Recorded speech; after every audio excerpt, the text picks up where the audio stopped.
Mga sangkay, ang dami pong nakaabang ngayon dito sa isang napakalakas at napakalaking bagyo na ngayon ay kinakatakutan ng marami doon sa bansang Amerika.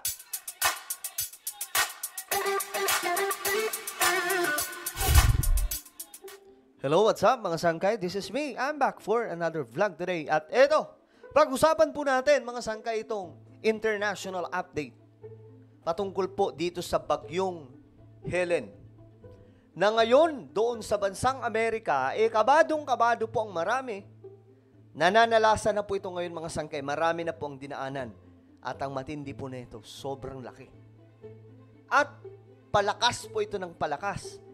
Ayon nga po sa report mga sangkay, aabot daw po ito sa category 4. Nang ibig sabihin, nako, delikado na po ito. So, maraming tao ngayon nagpapanik doon mga sangkay. Alamin po natin. Anyway, bago tayo magsimula, paki-subscribe po muna yung ating YouTube channel, syempre, no? Ayan po, 1.29 million subscribers na po tayo. So, kung ikaw ay hindi pa nakakapag-subscribe, ano ba naman yan? I-subscribe mo na para mapabilang ka, makasama ka sa 1.3 million subscribers. Kasi papunta na po tayo sa 1.3 million Kasi 1.29 million subscribers na. Alam nyo na, no? Madadagdagan na naman po ng 100,000 ang ating mga subscribers dito sa YouTube. Okay, sa mga nanonood naman po sa Facebook, i-follow nyo po yung ating Facebook page. So, ito nga mga sangkay, ito po yung breaking news ngayon. Tali, nananalasa na po ito ngayon mga sangkay sa iba pang mga part, no? Pero, ang kinakatakot ngayon ay doon sa Amerika. Ayan tingnan nyo kung gaano kalaki. Marami pong naka-live ngayon mga sangkay at ito pong pinag-uusapan. Kagaya po nito, urgent live weather. Major Hurricane Helen coverage with storm chasers on the ground. So, tingnan po natin ang balita tungkol dyan. Baka sakali may makita po tayo mga sangkay kasi sobrang laki daw po nito. Wait lang. Ewan ko ba mga sangkay? Ewan ko ba kung hindi pa rin kayo naniniwala na ito mga bagyo ngayon na nangyayari sa ating mundo ay malalakas na talaga. Kaya wag po tayo magsisisihan sa madalas sinisisi natin yung gobyerno Akala natin kontrolado ng mga bansa o ng gobyerno ang isang bagyo. Ayan po. Tingnan nyo mga sangkay kung gaano kalaki. Ito, marami po ang naka-live kasi inaabangan ngayon yung pagtama. Ayan po.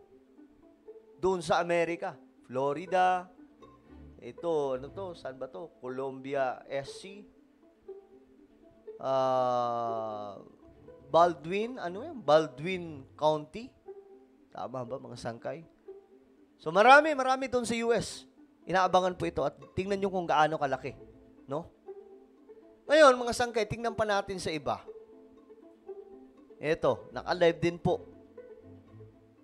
Daming naka-live mga sangkay, Ito, naka-live din po. Hurricane Helen intensifies ahead of landfall. Threatens storm surge. Papunta pala ito sa Florida, mga sangkay. Naka-monitor silang lahat. Tingnan nga po natin ito kasi mukhang dito, matindi na po yung tama. Ayan, Ewan ko kung ito na yun, mga sangkay. Pero kung titingnan nyo po dito, yung, tulay ba ito, mga sangkay? Matindi na po yung tama ng tubig. So ngayon, ito nga po ang nangyayari. Diba? Marami po ngayon nagpapanik na mga sangkay. Tingnan po natin kung paano sila naghanda. Ito. Kasi marami ngayon ready na. Bago pa tumama mga sangkay, ito yung kanilang ginawa. Ayan, In Florida this morning, it's a race against time. The storm is coming in this region. Residents making final preparations, bracing for Hurricane Helene. Diba mga sangkay, Nagre-ready po silang lahat. Ang ibig sabihin lamang, ganyan kadelikado mga sangkay itong bagyo na tatama sa kanila. Monster storm strengthening overnight. Yan, tinawag pa po nila itong monster storm. Halos mas malaki pa ata ito sa bansa, mga sangkay, maliban po sa bansa ng Amerika, no? Kasi kung titingnan nyo, mga sangkay, picking up steam in the warm Gulf waters as it races towards the coast. Helene already slamming popular vacation destinations in Mexico, like Cancun. The hurricane could potentially intensify to a Category 4. Grabe, oh. Sa iba, mga sangkay nanalasa na. Tingnan nyo ang When situation. it reaches Florida with sustained winds near 130 miles per hour. And Grabe. Tallahassee, the state's capital, could get hit the hardest. Eto ha, yan po yung preparation nila mga sangkay ngayon. Talagang kinakabahan po sila sa Florida. We are prepared. We are 100% prepared, and we will respond. Nonetheless, this is going to be a catastrophic storm, and it's going to have severe damage. Diba? Mismo mga ano nila, mga sangkay, leader. Ito daw po ay isang catastrophic storm. Ibig sabihin, nakakatakot po ito. Kaya, kahit po sila ay may mga magagandang tahanan, kinakailangan pa po nilang tapalan itong mga sangkay ng pampatibay para po hindi po mapuruhan mga sangkay nitong bagyo. Some areas along Florida's west coast expecting the storm surge to potentially reach up to 20 feet. Mandatory evacuation has been ordered. Please leave this area. At sea, cruise ships in the Gulf being diverted to avoid the storm. So it's storming a little bit. Hillary Patterson and her family stuck aboard the Carnival Paradise with at least an extra day or two at sea. Patterson is worried about her home in Port St. Joe, Grabe. right in Helene's path. The same home devastated in 2018 by Hurricane Michael. You've got a lot of people that we've got a free fun day on the So water. makikiabang tayo na ito mga sangkay. No? Alamin po natin yung report tungkol po dito. Kung hindi ako nagkakamali. Pangalawa na po natin itong mga sangkay kasi nakaraan, binalita po natin ito. Nagkaroon nga po ng breaking news na may paparating na isang napakalaking bagyo. Nako, nakaraan lamang may Beryl Hurricane, mga sangkay. Doon din po ito tumama sa Amerika. Tapos eto na naman. So anong nangyayari mga sangkay? Ngayon, ulitin ko, malalakas na po ngayon ang mga bagyo. Kaya tayo sa ating bansa, tigil-tigilan na po natin yung sisihan. No, dahil sa mga pagbaha. Kasi tayo din po ang dahilan, mga sangkay. Kaya bumaba, yung basura natin, tapon tayo ng tapon ng basura sa kalye. 'Di ba? Maliban dyan, walang makakapigil nitong malalaking bagyo ngayon. Sobrang lalaki na po talaga ng mga nabubuong bagyo. Biruin nyo yung Pilipinas ngayon, meron din pong low pressure area.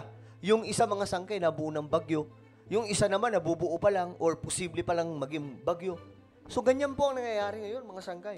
They are so excited, and then you got people like us that really need to get home because our homes are in the path of the hurricane. Dahil po yan sa climate change talaga. Yan po ang main reason. Travel not much better, with all flights grounded at Tampa International Airport today, while first responders are preparing for potential Grabe, no? Pati sila naka-ready na, oh. emergencies. We could expect anything from swift water and flooded area rescues to structural collapse. But they're also sending out this urgent message. Emergency responders will not be able to help you until the threat passes. You will essentially be on your own. So this morning we're in Panacea. This is about 30 miles south of Tallahassee, obviously right on the water. So ayan na mga sangkay, pumapatak na po yung ulan. Ibig sabihin, mukhang ayan na.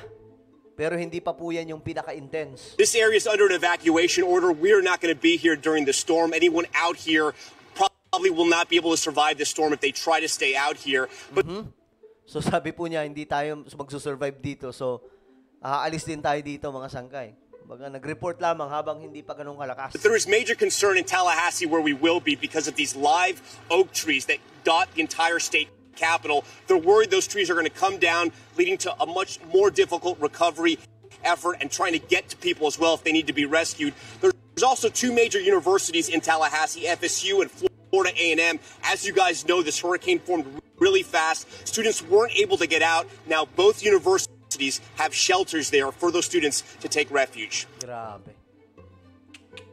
So malala nga po ito mga sangkay. Again, guys, totoong nangyayari ito ngayon, itong climate change. Sobrang nagdudulot po ito ng malalakas na bagyo. Tingnan nyo ito mga sangkay, mga live. Ito, breaking news kanina. Ayan, no?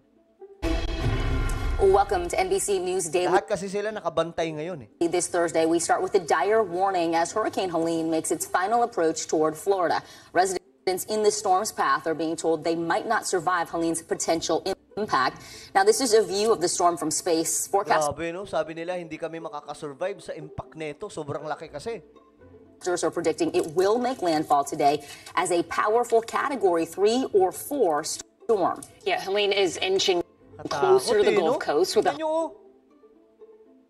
100 miles per hour winds and storm surge threats of up to 20 feet. Grabe. So, ayan mga sangkay. No, nakikita na po natin ngayon ang resulta nitong pagkasira ng ating kalikasan. Ito po yung pinaka-driver ng lahat kung bakit malala na po itong sitwasyon ng ating mundo dahil po sa climate change. So, ano po ang inyong opinion mga sangkay? Just comment down below. And guys, meron po akong isang YouTube channel, Sangkay Revelation. Ako, maganda yung topic natin dito at magaganda yung mga ginagawa nating content dito mga sangkay. Mini documentary yung ating ginagawa. So, hanapin nyo po ito sa YouTube. Alright? Sangkay Revelation. Kapag nakita nyo na, i-click nyo po yung subscribe, i-click ang bell, at i-click nyo po yung all. Okay? So, kung ano po yung magpapaalam, mag-iingat pong lahat. God bless everyone.